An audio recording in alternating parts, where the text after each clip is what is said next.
Think and grow book का जो 12th step बता रहे हैं राइटर रिचेस की तरफ, अमीर बनने की तरफ, वो है the brain a broadcasting and receiving station for thought. Human brain thought की वाइब्रेशन ब्रॉडकास्ट भी करता है और रिसीव भी करता है। सभी ह्यूमन ब्रेन किसी भी दूसरे ब्रेन की वाइब्रेशन पिकअप करने में एबल होते हैं। क्रिएटिव इमेजिनेशन उनको रिसीव करती है।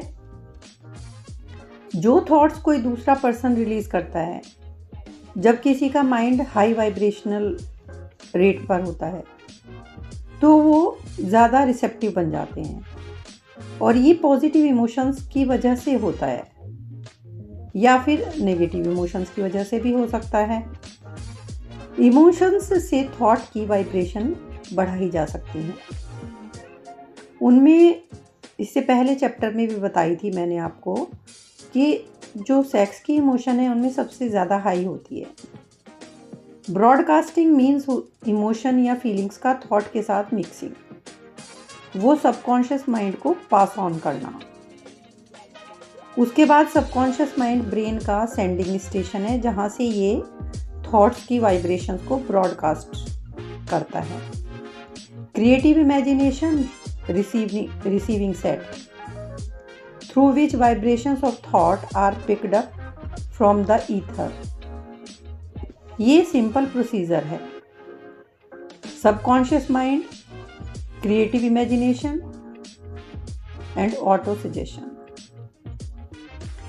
स्टिमुलाई से ये तीनों प्रिंसिपल्स एक्शन में आते हैं, और ये इसकी शुरुआत कहाँ से होती है? डिज़ायर से। हमें हमेशा अपनी फिज़िकल सेंसेस के बारे में ही हमें अवेयर रहना सिखाया जाता है, देखना, सुनना, टच करना एट्सेट्रा। पर हमारे फिज़िकल सेल्फ से भी ज़्यादा पावरफुल है हमारा अदर सेल्फ। जो हम देखते हैं मिरर में, वो हमारा अदर सेल्फ है। We see when we look into the mirror. जो 5 सेंसेस के थ्रू नहीं जाना जा सकता, अनसीन और इंटेंजिबल फोर्सेस जो हमें कंट्रोल करती हैं। हम इतनी तरक्की कर चुके हैं पर अभी भी इस इंटेंजिबल फोर्स ऑफ थॉट के बारे में बहुत कम जानते हैं। बहुत कम इस फिज़िकल ब्रेन के बारे में जानते हैं।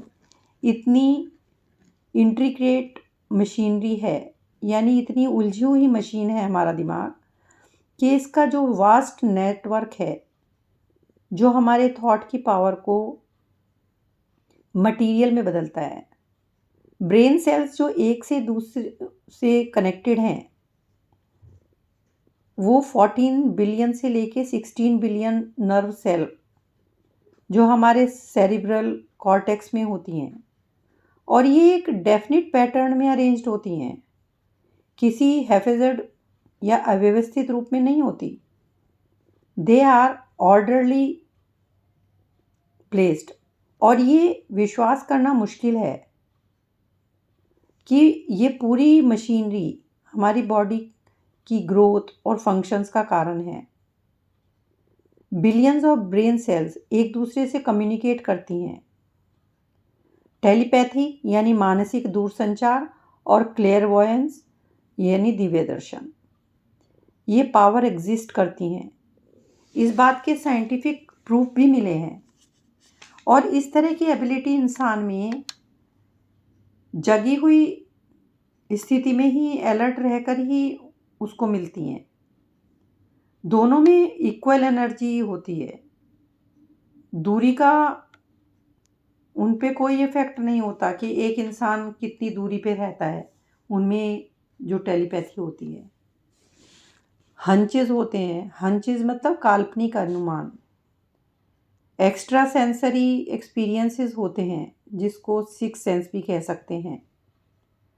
प्रोफेटिक ड्रीम्स होते हैं, यानी फ्यूचर में क्या घटने वाला है ये भी पता चल जाता है। प्रमोनिशंस होते हैं, यानी कुछ बुरा घटने वाला होता है तो उससे पहले ही पता चल जाता है। ये सभी चीज़ें सेम होती हैं। तो ब्रेन इतना बड़ा ब्रॉडकास्टिंग और रिसीविंग स्टेशन होता है थॉट्स का।